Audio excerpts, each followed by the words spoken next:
1절부터 7절까지.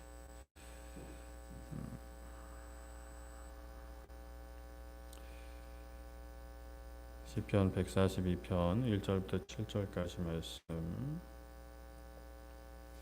한 절씩 교독하도록 하겠습니다. 시편 142편 1절부터 7절까지 한 절씩 교독하도록 하겠습니다. 내가 소리내어 여호와께 부르짖으며 소리내어 여호와께 간구하는도다.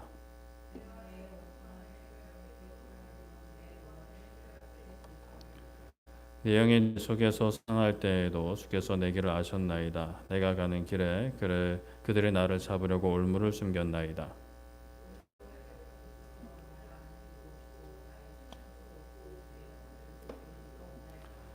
여호와여, 내가 주께 부르짖어 말하기를 주는 나의 피난처시요 살아있는 사람들의 땅에서 나의 분깃이시라 하였느니라.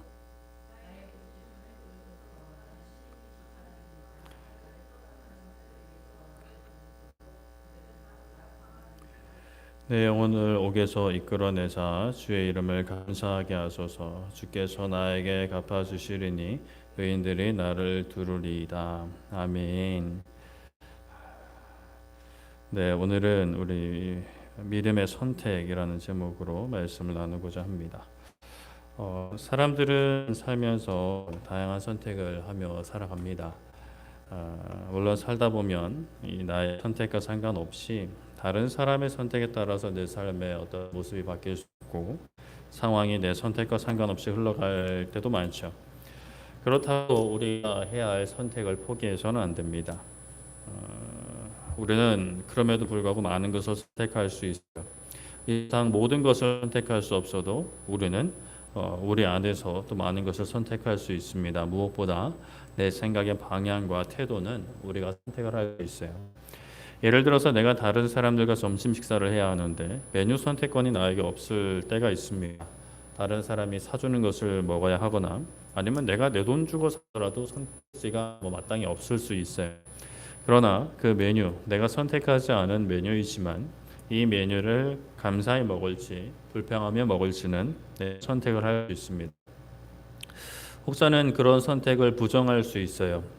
나도 즐겁게 먹고 싶고 기쁘게 먹고 싶고 감사하며 먹고 싶은데 그게 안 됩니다. 너무 힘듭니다. 라고 이야기할 수가 있어요. 나는 그렇게 하고 싶은데 이제 안 된다라는 거예요. 본인도 나름 노력도 해봤고 애도 써봤고 여러 가지 사람들한테 도움도 청해봤는데 이게 잘 안 된다는 겁니다. 그 말도 아예 공감이 안 되는 것은 아닙니다. 충분히 경험할 수 있는 이야기이고 일리가 있는 이야기예요. 사람들마다 그렇게 태어난 것인지 아니면 후천적인 환경 때문인 건지 아니면 그 지금 상황이 너무 힘들고 어려워서 그런 건지 어떤 이들은 좀 긍정적으로 좀 대체적으로 생각하는 사람이 있고 또 어떤 분들은 좀 부정적으로 생각하는 그런 경향이 있는 분들이 있어요. 긍정적인 생각이 가득한 사람은 상황이 좋지 않아도 그러한 상황 가운데 긍정적인 생각을 도출해냅니다. 연예인, 아이돌 연예인 누구는 그런 생각을 많이 한다고 해서 땡땡적 사고 이렇게 표현을 하는데요. 전혀 모르시는 것 같습니다만 아무튼 부정적인 생각이 가득한 사람은 어떤 상황에서도 부정적인 생각과 말들이 쏟아집니다. 후자에 속한 사람들은 이렇게 이야기할 수 있어요. 아까도 언급한 것처럼 나도 이렇게 살고 싶지 않습니다. 나도 즐겁게 살고 싶고 기쁘게 살고 싶어요. 그런데 이제 그것이 쉽지 않다라는 거예요. 나름대로 노력도 해봤지만 별다른 결실을 맺지는 못하죠. 그래서 그냥 포기하고 삽니다. 그러나 우리가 분명히 고백해야 될 것은 하나님을 알게 되면 만나게 되면 달라진다라는 것. 왜냐하면 이전에 없던 능력이 주어지기 때문입니다. 이전에 보지 못했던 것을 보기 때문이에요. 그것은 바로 하나님이 행하시는 일들을 보게 되고 하나님의 약속과 그 성품을 보게 됩니다. 그것을 보게 되면 지금의 상황도 재해석할 수 있는 힘이 생겨요. 이것이 구체적으로 무엇을 의미하는가? 오늘 말씀은 다윗의 시, 다윗의 기도입니다. 오늘 시편 142편인데 소제목을 보면 다윗이 굴에 있을 때에 지은 말쓰기를 곧 기도라고 합니다. 다윗이 굴에 있을 때라고 해요. 다윗이 왜 굴에 있었을까요? 휴가 때 놀러 간 동네에 뭐 굴이 있어서 들어간 게 아니죠. 자신을 죽이려는 사울을 피해서 도망 다닐 때 지낼 곳이 굴밖에 없었습니다. 1절에 보면 내가 소리내어 여호와께 부르짖으며 소리내어 여호와께 간구했다 합니다. 우리가 기도를 할 때 크게 소리를 내서 기도하기도 하고 뭐 조용히 기도하기도 합니다. 사람마다 스타일이 다를 수가 있는데요. 어떤 기도가 간절함을 더 크게 표현하는가라고 사실 단언하기는 어려워요. 사람마다 생각하는 부분이 다르기 때문이겠죠. 너무 괴롭고 힘들어서 간절한데 목소리가 나오지 않을 수 있습니다. 그저 아무 말도 못하고 흐느낄 수 있죠. 그러다가도 이제 원통하며 막 폭발할 때가 있습니다. 평소에 아무리 조용한 사람도 상황이 막 극한으로 내몰리면 소리를 지르는 경우가 있죠. 다윗도 하나님께 소리내어 여호와께 부르짖습니다. 소리내어 하나님께 간구합니다. 굴에 소리를 질렀는지 밖에서 질렀는지 모르겠습니다. 밖에서 질렀을 수도 있고 지를 때도 있고 안에서 질렀을 수도 있겠죠.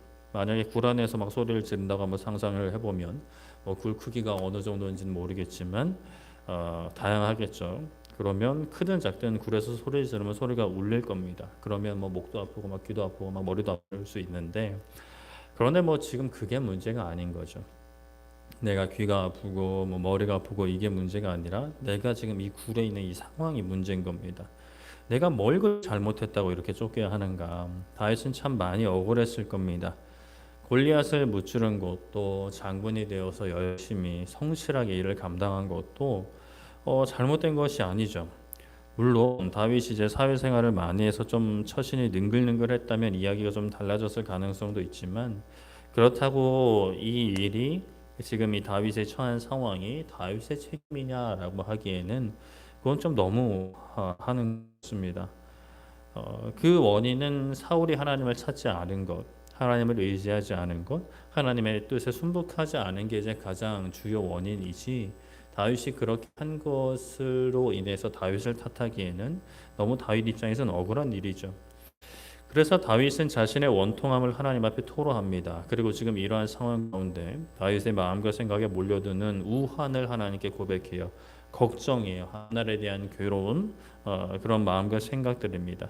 지금까지도 충분히 괴롭고 힘들었는데 사실 이게 기약이 없단 말이죠. 도대체 언제까지 일을 반복해야 되는지, 언제까지 도망다녀야 하고 언제까지 굴에 숨어 살아야 하는지. 사울을 한번 용서해 줬는데 좀 이렇게 하는 것 같, 좀 이제는 안 쫓는 것 같더니만 다시 이제 쫓는 그런 상황 속에서 다시 한번 좌절할 수 있는 상황이죠. 괴로운 상황에서도 다윗이 붙잡는 믿음의 고백이 있습니다. 3절에 내 영이 내 속에서 상할 때에도 주께서 내 길을 아십니다. 내 아셨다라는 사실이에요. 내 영혼이 내 속에서 상하고 있습니다. 몸도 물론 힘들지만 고되지만 마음과 영혼이 힘들다 못해 상하고 있어요. 그렇게 영혼이 상할 때에도 하나님은 내 길을 아셨습니다. 하나님이 모르시는 분이 아니세요. 나의 삶을 아시죠. 내가 걷는 길, 내가 가야 하는 길을 다 아시는 분이십니다. 다윗에게는 이런 굉장한 소중한 믿음 그리고 분명한 사실이 그 안에 있었어요. 그런데 이러한 믿음이 오히려 좀 더 힘들게 할 때가 바로 이때죠. 분명 하나님께서 내 길을 아시는데 왜 내 길이 이렇게 힘든가라는 상황입니다. 사실이에요. 다윗이 그런 상황입니다. 내가 가는 길에 그들이 나를 잡으려고 올무를 숨겼다 합니다. 함정을 봤다라는 거죠. 분명 하나님께서 내 길을 아시는데 왜 이렇게 내 길에는 올무가 있는가? 왜 이렇게 적들이 나를 이렇게 괴롭히는가? 나를 죽이려고 하는가? 라는 질문에 대한 답을 찾아야 되는 거죠. 물론 하나님께서 그 올무에서 건지시죠. 놀라운 일을 행하십니다. 그러나 그 올무만 놓고 보면 하나님을 향한 원망이 막 그냥 입에 가득할 만한 그런 인간적인 마음과 생각으로는 충분히 공감이 될 만한 그런 상황이에요. 시인이 다윗이 오른쪽을 돌아보아도 나를 아는 이가 없다 합니다. 나의 피난처도 없대요. 내 영혼을 돌보는 이도 없다 합니다. 오른쪽은 주로 이제 도움이 오는 곳, 강한 곳이죠. 그런데 그곳에 나를 알아주는 사람, 내가 피할 곳, 내 속에서 상하는 내 영혼을 돌아보는 이가 없다라는 거예요. 그런 상황 속에서 시인이 할 수 있는 일, 다윗이 할 수 있는 일은 뭐가 있을까요? 왜 나에게는 나를 아는 사람도 없고 나에게는 피난처도 없고 내 영혼을 돌아보는 사람이 없을까? 불평하고 원망하는 것일까요? 하나님을 모르는 사람들은 그것밖에 할 수 없다라고 할 겁니다. 그러나 우리는 그렇게 생각하지 않아요. 다윗도 그렇게 하지 않았습니다. 다윗이 고백한 것은 무엇이냐? 주님이 나의 피난처입니다. 살아있는 사람들이 살아가는 이 땅에서 주님이 나의 분기십니다. 분기신 나의 소유, 나의 유산, 나에게 할당된 몫이라는 거예요. 하나님이 나의 몫이라는 겁니다. 나의 소유라는 겁니다. 나의 유산, 나의 것이라는 거예요. 저와 함께하는 거죠. 이 땅에서 나를 아느니 나의 피난처, 내 영혼의 위로자는 없지만 하나님이 나를 아시고 내 길을 아시고 나의 피난처가 되시며 내 영혼의 위로가 되시고 나의 유산이 되십니다. 라고 고백을 하고 있습니다. 이 고백은 하나님이 아니면 정말 나는 이 세상의 혼자입니다. 하나님이 아니면 나는 이 세상에 피난처도 없이 홀로 몸부림쳐야 하는 비참한 존재입니다. 라고 고백하는 것과 사실 다르지 않아요. 6절에 그러니까 6절에 그렇기에 내 부르짖음을 들어달라 합니다. 나는 심히 비천하니 나를 핍박하는 자들에게서 나를 건져달라 하고 있어요. 하나님이 나를 건져주시지 않으면 보다 강한 이들이 나를 괴롭게 할 것이니 하나님이 건져주시지 않으면 나에게 구원이 없음을 고백합니다. 지금 내 영혼이 감옥에 갇힌 것 같은 상황이요. 내 몸은 굴에 숨어 있고요. 내 영혼도 이러한 굴 같은 감옥에 갇힌 것 같은 그런 심정입니다. 그래서 7절에 이 옥에서 내 영혼을 이끌어내 주십시오. 이끌어내 주세요라고 구합니다. 그래서 주님의 이름에 감사하게 해달라고 주께서 나에게 갚아주사 의인들이 나를 두를 것이라고 고백합니다. 대적들이 나를 둘러 에워싸는 것이 아니라 하나님께서 보실 때 의로운 주의 백성들이 나를 둘러 나를 보호할 것이라고 고백합니다. 시인은 다윗은 몸부림치고 있는 거예요. 억울하고 원통한 상황 가운데 괴로워하고 있죠. 그런데 우리가 오늘날 다윗을 기억할 때, 다윗을 생각할 때, 다윗을 이야기할 때 주로 어떤 모습으로 우리는 다윗을 기억하고 이야기하는지 생각해 봐야 됩니다. 물론 사람마다 다윗 떠오르면 이미지, 또 다윗 떠오르는 이미지가 다를 수는 있어요. 더 공감 가는 어떤 모습이 다를 수는 있습니다. 그렇다면 이스라엘 백성들에게 다윗은 어떤 모습으로 언급이 되는가? 어떤 모습으로 가장 크게 기억이 되는가? 무엇보다 바로 왕이라는 정체성이에요. 이후 이스라엘 왕들에 대해서도 하나님께서 말씀하실 때 잘했냐 못했냐를 그 기준을 다윗으로 말씀하셨습니다. 다윗처럼 선하게 살았냐, 다윗의 길을 따르지 않고 악한 길을 걸어갔냐라고 말씀하셨어요. 다윗 왕이 기준이 되는 거예요. 역사에 기록되는 것은 다윗의 왕입니다. 왕의 모습이에요. 왕의 정체성, 왕으로서 행한 일들입니다. 하나님은 다윗을 왕으로 세우셨고 칭찬하셨죠. 그러나 우리가 오늘 말씀에서의 이 상황도 그렇지만 다윗은 태어나면서부터 죽을 때까지 왕의 자리에만 있었던 건 아니었습니다. 우리가 잘 알고 있듯이 다윗은 많은 아들들 중에 막내였고 이름은 목동이었습니다. 골리앗을 죽이고 영웅이 되었지만 오래 지나지 않아서 왕이 반역자 악인이 지켜서 실제로 그렇게 하지는 않았는데 반역자가 되어서 도망자 신세가 되었죠. 자신을 죽이려는 사울 왕을 피해서 오늘 말씀에서처럼 굴에서 숨어 지내며 살았습니다. 그런데 우리는 알고 있죠. 결국 다윗은 왕이 되었고 하나님께 매우 칭찬받는 왕이 되었습니다. 물론 큰 실수와 잘못을 하긴 했지만 하나님 앞에 회개했고 하나님은 그 회개를 받아주셨어요. 이렇게 다윗의 인생을 보면 다양한 삶의 순간들 모습이 있었습니다. 그러나 결국 그는 하나님께 칭찬받은 왕이 된 것이죠. 우리의 인생은 어떻죠? 누가복음 3장 22절에 보면 성령이 비둘기 같은 형세로 그의 위에 강림하시더니 하늘로부터 소리가 나기를 너는 내 사랑하는 아들이라 내가 너를 기뻐하노라 라고 말씀을 하십니다. 이 말씀은 예수님께서 세례를 받으실 때 일어난 일이죠. 하나님께서 예수님을 향해 하신 말씀입니다. 너는 내 사랑하는 아들, 내가 너를 기뻐한다 라고 하셨어요. 그런데 하나님은 그 예수님을 어떻게 하셨죠? 우리를 위해 십자가에 죽게 하셨습니다. 사랑하는 아들, 기뻐하는 아들을 죄인이었던 우리를 위해 죽이셨던 거예요. 그렇게 우리를 향한 사랑을 보여주셨다. 사랑을 증명하셨다라고 말씀합니다. 사랑하는 아들을 죽일 만큼, 기뻐하는 아들을 죽일 만큼 큰 사랑으로 우리를 사랑하셨다라는 거예요. 그렇게 우리를 사랑하여 주셨고 우리를 죄에서 건져서 자녀 삼아 주셨습니다. 예수님과 똑같은 존재는 아니고 굳이 표현하자면 양자이신 그릇 우리를 아들 삼아 주신 거죠. 그렇다면 우리의 인생은 어떤 인생일까요? 하나님의 큰 사랑을 받은 자녀된 인생, 신부의 삶, 왕 같은 제사장인 거예요. 그런데 우리가 지금 겪는 고난의 그런 크기 때문에 내가 지금 고난의 시간을 오랫동안 지나고 있다고 해서 그것으로 내 인생을 단언하고 평가하고 내 인생에 그런 고난받는 자라는 타이틀을 붙이고 있다라고 하면 어떻게 될까요? 이스라엘 후손들이 오늘날 우리가 다윗을 이야기하면서 왕이라고 이야기할 때 하나님께 사랑받은 사람, 하나님께 칭찬받은 사람이라고 이야기할 때 만약에 다윗의 영혼이 아니라고 나는 굴에서 그렇게 괴로운 시간을 보냈지 않냐, 나는 원통한 시간을 보낸 괴로운 사람, 피난처도 없는 사람이었다라고 말하면 어떨까요? 오히려 우리가 다윗을 이상하게 여길 겁니다.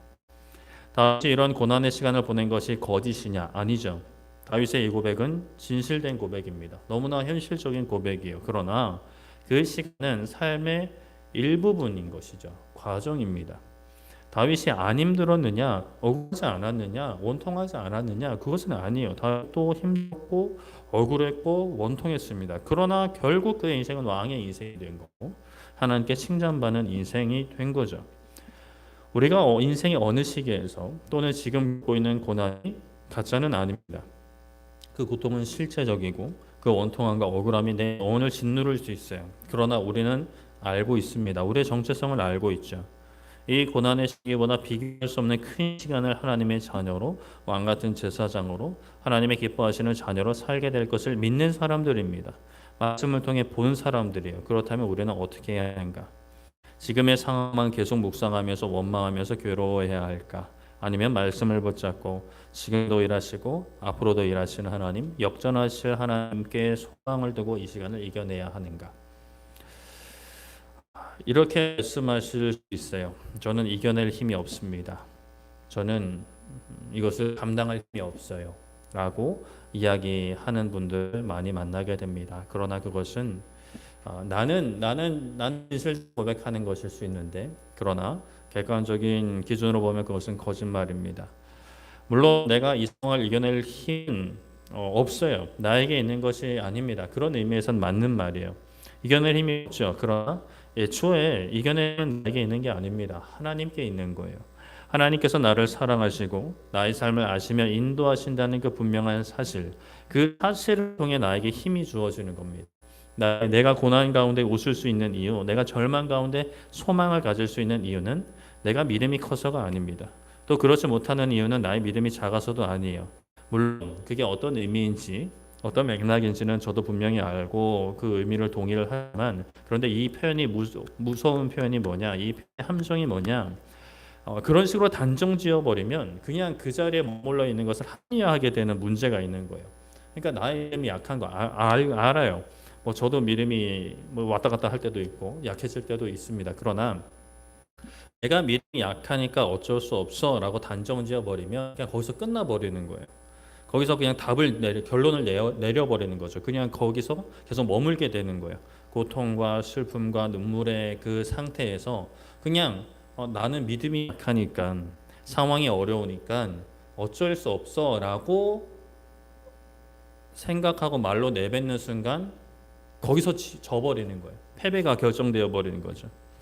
그렇게 해서는 안 됩니다. 내 믿음이 크든 작든 하나님께서 나를 사랑하시고 나를 기뻐하시며 나를 귀한 하나님 자녀로 부르신 사실은 변하지 않아요. 나의 믿음에 달려있는 게 아닙니다. 그러면 우리는 물론 우리가 믿음이 자라나야 되고 믿음이 커져야 되지만 근데 좀 초점을 달리 생각해서 내 믿음이 크네 작네 그거는 조금 덜 신경 쓰고 하나님을 바라보면 되는 거예요. 예수님을 생각하면 되는 겁니다. 그러면 또 이렇게 생각을 할 수 있죠. 아니 그럴 힘이 없고요. 그럴 믿음이 나한테 없는데 어떻게 합니까? 라고 이제 우리는 답을 할 수가 있어요. 계속해서 부정적인 생각과 괴로운 생각과 원망과 분노가 이제 밀려오니까요. 막 이렇게 너무 감당이 안 되는 거예요. 그런데 우리가 정리해야 될 것이 있습니다. 부정적인 생각, 괴로운 생각, 걱정, 원망, 또는 미움, 불안, 이런 것들이 생기는 것 자체를 너무 두려워하지 않아도 된다라는 거예요. 그런 생각이 드는 것 자체로 너무 괴로워하고 또 내가 예수님을 바라보지 못했다, 하나님을 바라보지 못했다고 우리는 괴로워하게 되는데 그렇게 하는 게 아니에요. 부정적인 생각, 음란한 생각, 걱정과 원망, 분노가 막 몰려온다, 습해온다. 한마디 하시면 돼요. 어쩌라고? 나는 이미 하나님의 자녀인데 어쩌라고 말씀하시면 되는 거예요. 근데 뭐 이건 좀 사람마다 다르게 표현할 수 있을 것 같아요. 그냥 본인이 성향상 그냥 평소에 하시는 말투를 쓰시면 좋을 것 같습니다. 누군가에게는 어쩌라고 라고 할 수 있고 누군가는 그랬구나 라고 뭐 공감해 줄 수 있을 것 같아요. 그냥 그 상황을 인정하는 거예요. 내 마음속에 걱정과 불안과 두려움이 막 몰려와요. 또 누구를 향한 미움이 막 있어요.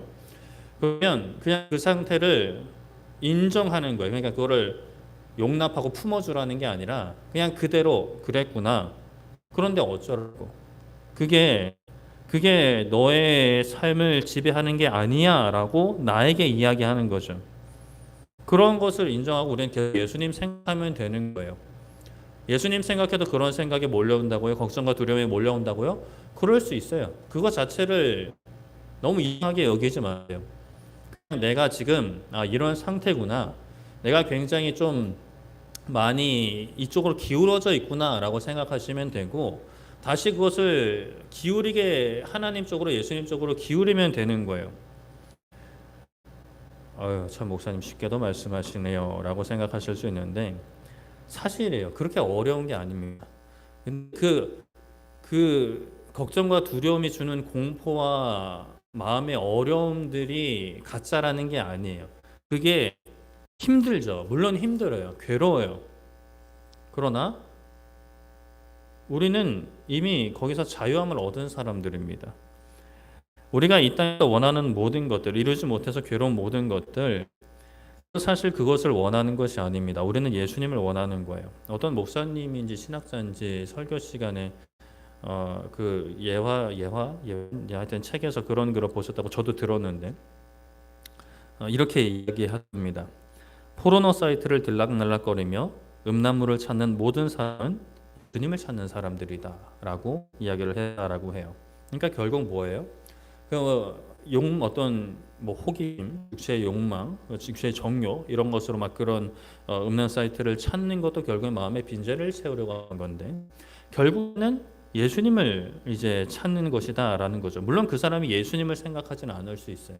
예수님에 대해 전혀 듣지 못했을 수도 있어요. 그러나 그 마음의 빈자리는 육체의 정욕으로 채우고자 하는 그 마음의 빈자리는 결국 예수님으로만 채울 수 있는 거고 사람들이 그것을 모르거나 알아차리지 못할 뿐 알아도 놓치고 있을 뿐 예수님을 찾고 있는 거죠. 우리가 무엇을 간절히 원할 때 이렇게 고백해야 됩니다. 나는 예수님을 원합니다. 무엇인가 간절히 막 먹고 싶을 때도 어디를 가고 싶을 때도 누구를 만나고 싶을 때 무엇을 이루고 싶어도 또 그것이 되지 않아서 괴로울 때 이렇게 고백해야 돼요. 하나님, 저는 예수님을 원하고 있습니다. 그걸 막 먹으면서 예수님 원하고 있어요라고 뭐 할 수도 있겠지만 일단 잠깐 멈추어서서 좀 최대한 좀 그것들을 기다리게 하면서 좀 시간을 벌면서 이런 고백을 하셔야 되는 거죠. 나는 예수님을 원하고 있어요. 하나님, 난 예수님 만나고 싶어요. 예수님과 함께하고 싶어요. 그리고 하나님께 좀 방향이 틀어지지 않을 수 있도록 도와주세요라고 기도해야 되는 거죠. 우리에게는 두 가지 선택지가 있는 거예요. 현실만 보고 살 것인지 역사하실 하나님을 보고 살 것인지 두 가지 선택지입니다. 물론 참 우리가 현실을 보고 살 수밖에 없어요. 우리는 눈이 있기 때문이죠. 눈이 없어도 귀가 들리기 때문이에요. 피부로 느껴지기 때문입니다. 그러나 우리는 선택할 수 있어요. 현실에만 머물러 있을 것인지 역사하실 하나님을 어떻게든 보면서 붙잡을 것인지. 우리는 이미 하나님을 충분히 알고 있어요. 이미 하나님은 우리 충분한 은혜를 베푸셨습니다. 하나님을 모르는 사람들은 현실만 보고 살지만 이 땅만 보고 살지만 우리는 보았어요. 말씀을 통해 하나님의 말씀을 이미 보았고 앞으로 이루실 약속을 보았습니다. 다윗의 인생을 볼 때 오늘 시편 말씀은 그 굴에서의 굉장히 고통 가운데 몸부림치는 다윗이지만 우리는 이미 알고 있어요. 다윗의 인생이 어떻게 되었는지. 그렇다면 우리는 우리 인생에도 이것을 그대로 적용해야 됩니다. 나의 현실은 지금 다윗의 상황과 같지만 그 불속에서 몸부림치고 있는 그러한 상황일 수 있지만, 그러나 하나님께서 다윗을 이렇게 인도하셨다. 그러면 내 인생도 당연히 내가 믿음을 지키고 이 가운데 타협하지 않고 억울한 일을 당하다 하더라도, 돌아간다 하더라도 내가 믿음을 지키고 있으면 하나님이 때 되면 세워주시겠지. 이렇게 우리는 선포하는 것이죠.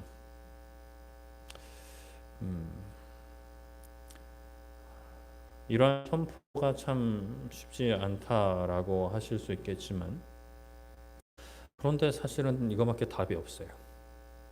상황이 해결되면 물론 잠깐 그 어떤 고통, 아픔, 괴로움들은 사라질 수 있습니다.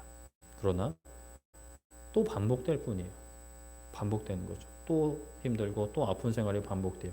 이 굴레를 벗어나는 방법은 믿음의 눈을 들어서 하나님을 바라보는 것밖에 없는 거죠. 믿음이 없는데요. 믿음이 없어도 바라볼 수 있습니다. 바라볼 때 믿음이 생기는 거예요. 바라볼 때 믿음이 자라나는 거죠. 믿음이 있어야만 바라보는 게 아니라 바라보다 보면 보이게 되고 보여주시고, 그러면 그렇게 믿음이 자라는 거예요.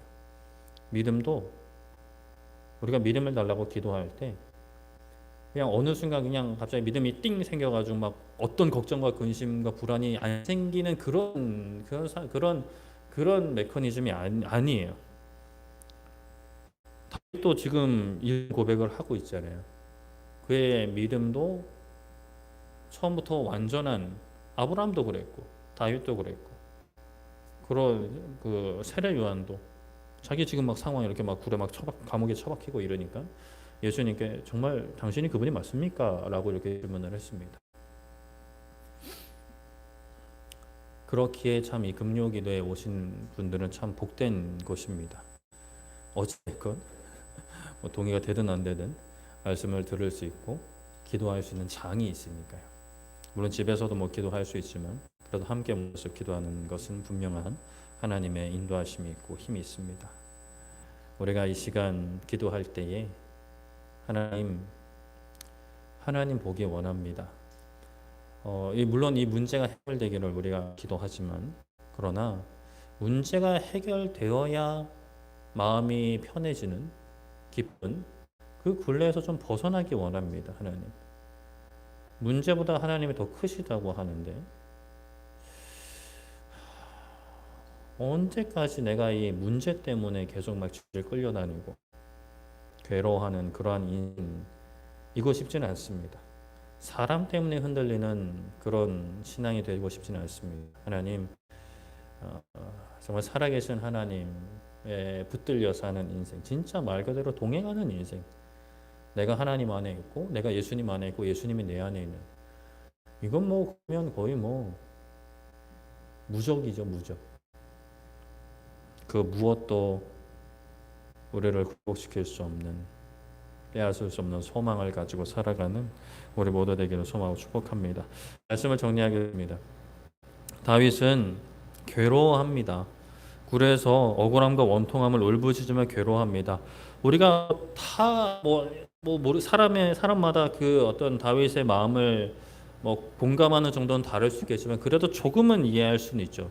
억울하겠다, 원통하겠다, 슬프겠다, 힘들겠다 정도. 그러나 우리는 또 알고 있습니다. 결국에 그 시간은 지나간다라는 것을요. 하나님께서 그를 왕으로 세우시고요. 그는 왕으로 역사에 기록된다라는 것을. 오늘날 이 오랜 시간이 지나고 이 대한민국의 이 서울 가리봉동 이 지하 작은 교회에 우리도 다윗을 왕으로 생각하고, 비록 그의 잘못을 또 말씀해 보시면 하나님께서 그의 삶을 통해 어떻게 역사하셨는지를 보고 있다라는 사실. 우리의 고난도 아픔도 슬픔도 다 지납니다. 영원한 것은 하나님의 자녀된 우리의 정체성입니다. 현실의 괴로움에 매이는 것이 아니라 말씀을 붙잡고 영혼을 살아가는, 그렇게 하나님 안에서 하나님과의 동행에 참된 기쁨을 누리는 우리 모두 되기를 소망하고 축복합니다. 이 시간 우리 찬양하고 기도했으면 좋겠는데요. 이 시간 찬양할